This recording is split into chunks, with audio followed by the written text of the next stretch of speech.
About 100 members of the 190th Air Refueling Wing are part of this deployment to Guam. And while it's not exactly a hotbed of conflict right now, there is still a job to do, which can bring a few butterflies, especially if it's your first deployment. It felt like it was the right thing to do.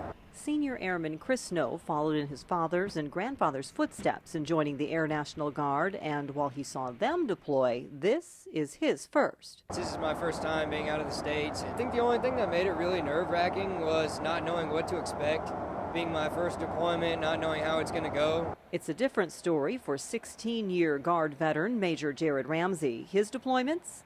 Probably more times than I can count.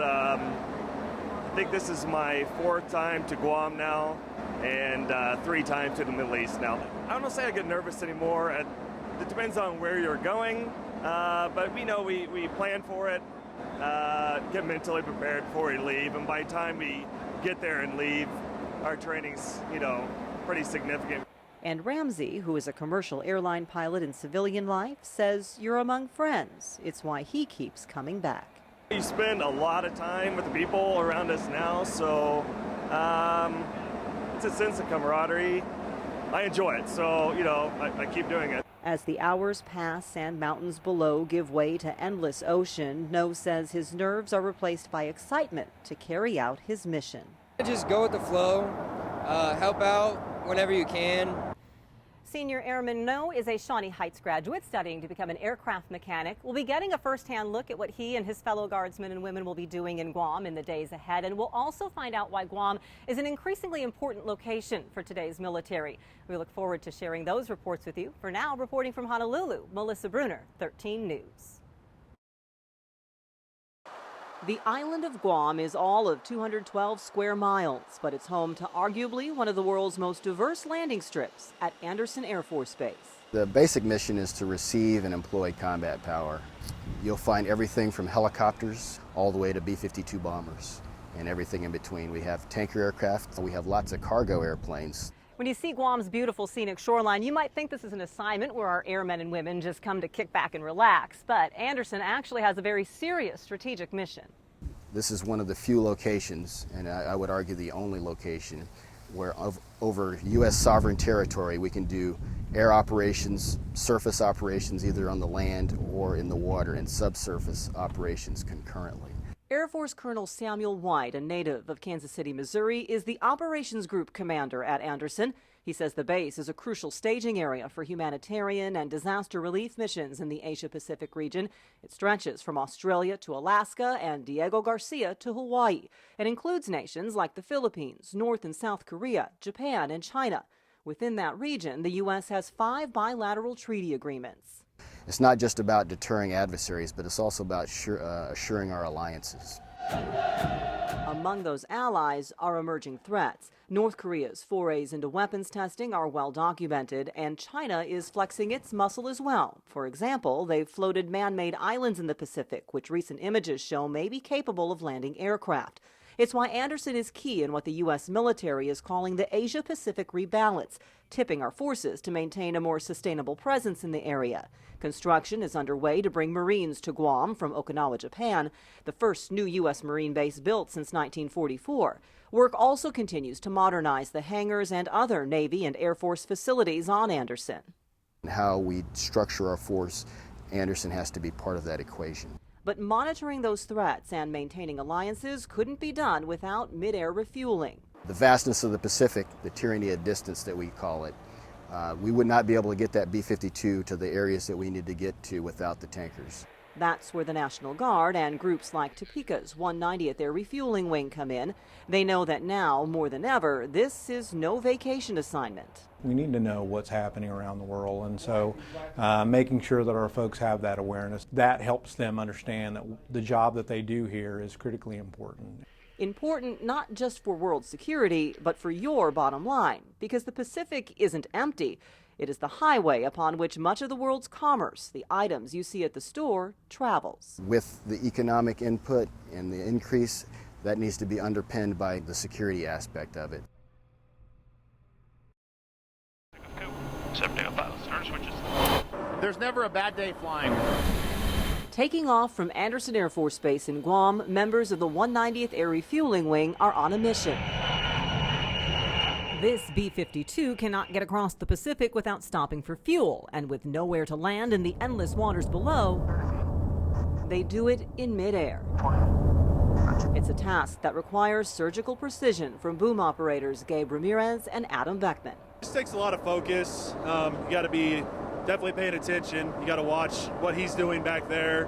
You got to make sure you tell your pilots where he's at in case they need to make adjustments. They fly the plane based on where that guy's at. When he moves right, it moves our entire airplane to the right. And if it gets too close, it can create an unsafe environment where you could crash. So it's my job to kind of control all that and make sure let's get too close. But close is exactly what the B-52 must get. In order to latch on and fill up the tank, the boom can transfer about 1,000 gallons a minute. It's not every day you get to see airplanes from 30 feet away from you. While what they're doing up here in the air is the focal point of the 190th mission, there is a lot happening back on the ground to ensure it's a success. We told them to get fixed. A crew of 4 is on the actual flight, but the deployment involves about 100 Guard members in all. We have a lot of support staff. Without the support staff, we couldn't fly our jets that we have because those pilots and those boom operators, they need their flight records. They need medical. We've got documentation that needs to be done prior to a mission. There's orders that need to be generated. That all comes from the support staff. We have aircrew flight equipment. There's ID cards, there's records. And they have people like Captain Janet Dial in Intel, keeping an eye on what's around them. Those threats can be anything from naval assets, friendly forces that are in the area, to actual threats from other countries that might be watching us as we're going through our daily missions. Those missions could involve escorting aircraft from one location in the Pacific to another, providing support to those on an assigned task, transporting medical patients themselves, or, like today's run, ensuring all pilots and boom operators get required touches to keep their skills sharp. No matter how duty calls, all say they're happy to answer. Whether it's Captain Dial, who has 4 children at home, including a 7-month-old. I've been called to do this. This is my service. This is what I'm humbled and proud to do. Or Chief Vaughn Burns, a Kansas City, Missouri police detective in his day job. There's a lot of opportunities for individuals like myself and others that want to aspire to do something that they never imagined they could do. Like refueling an aircraft at 30,000 feet. Did you pass them off looking pretty big? Being a small town guy from Holton, Kansas, it's just kind of neat to get to see what I've got to see. You know, the aircraft I've got to see, the places I've got to see, like we're over the Pacific right now. This is real neat. More importantly, carrying out their mission is essential to the military's mission. It just doesn't hurt that their task has arguably the best view. I couldn't think of a better job I'd want to do in the military right now.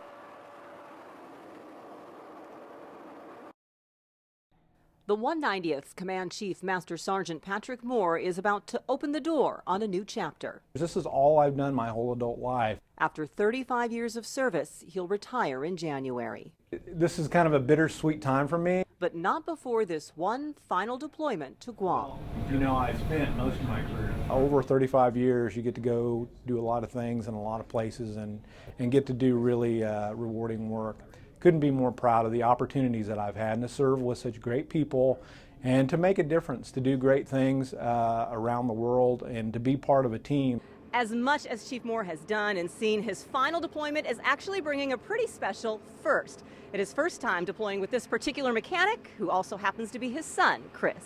I thought it would be a good opportunity to spend some time together and to be here on his last one. Staff Sergeant Chris Moore joined the 190th 7 years ago. It was something that I felt like I should do because it was something I wanted to do, not necessarily something he wanted me to do, but it was something that we could do together and share a bond. It's something I've always looked forward to doing. He's somebody I've always looked up to, and I think it's just been something I was destined to do. I couldn't be more proud of him, and it's great to have your children follow in your footsteps, and something that you're so proud of and something that you believe in so strongly. So having him now do that and carry on and see what the future will hold for the unit and for him is pretty exciting. And looking to the future, Chief Moore believes it's in good hands with his son and with all the other sons and daughters and brothers and sisters he's worked alongside over the years. It's a huge family. It's our culture. I have been pretty blessed.